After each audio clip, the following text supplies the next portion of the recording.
things change as Bitcoin goes up in big chunks. Like 200, it's a very different world. From 200, 500, you just have to, double plus a little bit, right? And then from 500 to a million, it's just a double. So these things become more likely the higher we go, because it's not like we're 10xing, we're just doubling from 500 at that Veblen threshold. And I think at that point you start to demonetize gold, because you have this new thing that is surpassing that 1,000-year monetary technology in 16, 17, 18 years. So that's when you start to shift and think, okay, I need exposure to this. I'm willing to dump my gold and buy some of this. What does the world look like when Bitcoin is $500,000? It's a very different world than today, right? It's not 80, 90, 100, 108. It's a very radically different world. Samson thinks that the conditions for a huge price spike in May have been created by Trump's actions. He is raising the alarm about a significant plot to seize control of Bitcoin and cryptocurrency, and warns of the global collapse of fiat currencies. The stakes have never been higher, as global behemoths like BlackRock have entered the market, and whole countries are now supporting Bitcoin. Bitcoin is currently trading at just under $105,000, and investors are anticipating another spike in value due to recent tariff pauses. Samson explains today why nation-states must embrace Bitcoin and incorporate it into the world economy before our existing monetary system's unavoidable collapse. Please remember to like this video, subscribe to the channel, and enable post notifications before we delve further. Thank you, and enjoy the video. The US is seemingly on a track to recovery from financial mismanagement, let's say. I don't see the same happening in Europe and other places. They're all sort of in denial, but at least the Trump admin has sort of recognized the problem. That's why they're trying to stop the death spiral. That's why they've implemented the Department of Government Efficiency. This is why they're trying to lower the 10-year rates. They realize that the debt is unsustainable. Inflation is a symptom, and something has to be done. And they're trying these other things, but Bitcoin is the only solution that will fix these things. So to answer your question, yeah, it's a bit surprising the US was the next big one. I thought we'd have another big country, and that's kind of what we've been trying to accomplish at Jan 3. But what we've encountered is just everyone wants to wait for the US, and there's just a lot of fear of career risk. And with this shift in the US landscape, I think there is no more career risk. And that alleviation of the fear about doing something with Bitcoin, it just hasn't made its way around the world yet. Many Bitcoiners were expecting, like, we're going to get an Omega candle right now with the EO, but I think you need some massive change before that is going to happen, like retail coming in, or normal people understanding Bitcoin, and or even just the action of buying, either from the US or other countries, and that hasn't happened yet. The EO is just sort of news, and it's not well understood, and the impact is not well understood. So yes, the adoption of Bitcoin in the US is a direct threat. And it's not even about Bitcoin at this point. Like, the US is also looking to push stablecoins in a big way. And it looks like, Tether is going to be a part of that. So what does that mean for Europe? I think they should be far more concerned about stablecoins, because the barrier to understand a stablecoin is far lower than Bitcoin. So imagine you can go to any merchant with your self-custodial wallet, pay the merchant in a stablecoin, and that's fully outside of their control. Like, they can't really police that. Maybe they'll try. They'll go more draconian, more authoritarian, but it won't work. And the CBDC won't work either. So yeah, I'm just not sure what's happening in Europe now, but it doesn't look good for sure. The Bitcoin price movements are becoming bigger and bigger, and people are not always aware of these movements. 100K is just 10x. Bitcoin has done 17x in the past, with a totally different macroeconomic landscape than today. Like, zero Bitcoin national adoption, no strategic Bitcoin reserves, no talk about issuing Bitcoin bonds, and no talk about buying 1 million Bitcoin from the US. So it's completely within the realm of possibility that you get a 100K candle soon, maybe this year. So I think that the biggest thing is the Omega candle is saying be ready for this when it happens because things are changing very, very rapidly.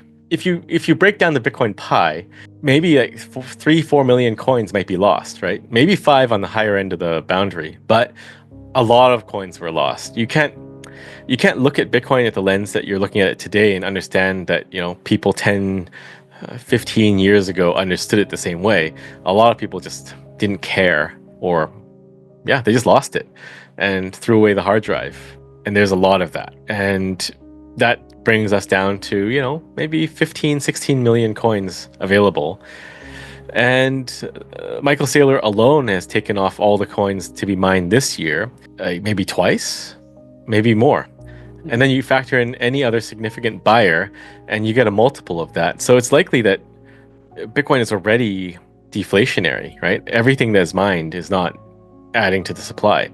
So there is really little Bitcoin left. Samson thinks that Bitcoin's journey is only beginning. He contrasts the early days of Bitcoin with the current era, when interest and investment are far more prevalent. He notes that when more institutional investors start to flood in, BlackRock's recent entry into the Bitcoin space will fundamentally alter the cryptocurrency ecosystem. Similar to previous market rallies, this cash infusion will drive Bitcoin's price even higher. According to Samson, this marks a significant shift in the banking industry. As more organizations, media outlets, and governments embrace Bitcoin, its worth is becoming more widely acknowledged. He believes that in the future, cryptocurrency, particularly Bitcoin, will outperform all other assets. Don't forget to subscribe and hit the bell icon to stay updated on our latest videos. We'd love to hear your thoughts in the comments. Now let's dive back into the interview. A Veblen effect is just taking that and extrapolating that concept and applying it to Bitcoin, whereby there is like a threshold at which Bitcoin crosses this, and now it is like the new gold.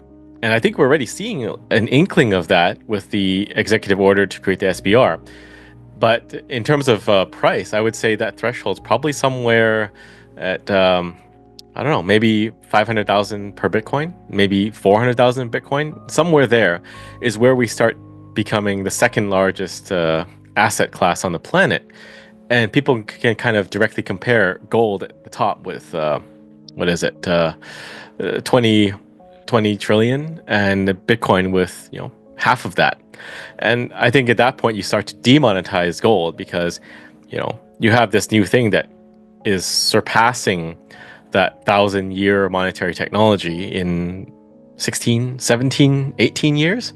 So that's when you start to shift and think, okay, I need exposure to this. I'm willing to dump my gold and buy some of this.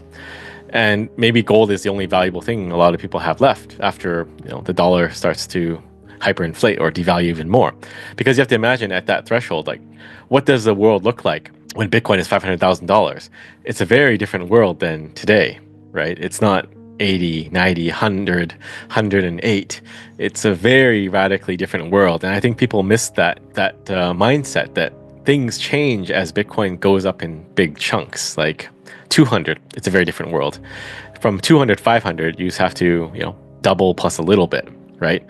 And then from 500 to a million, it's just a double. So these things become more likely the higher we go, because it's not like we're 10xing, we're just doubling from 500 at that Veblen threshold. You are seeing the coins on exchange decline, right? And I think it'll just accelerate now with more corporate buys. And if there are nation state buys, like with Cynthia Lummis's bill, then that's just going to accelerate. And I don't think everyone fully understands the 21 million limit, right? Because we've grown up, when I say we, I mean everybody, we've grown up in a very fiat world where there's always wiggle room, right? With a fiat economy, you can always fix your mistake. Okay, like in Canada, maybe we spent too much on vaccines. Now we, print some more money. And printing doesn't necessarily mean money on a printing press. There are so many ways to print money, right? Issuing debt or monetizing debt, but you can fix your mistake, right? We messed up. Well, we'll fix it. But with Bitcoin, there is no recourse. Just like you can't roll back the Bitcoin chain if there's a theft, right? You just can't print more.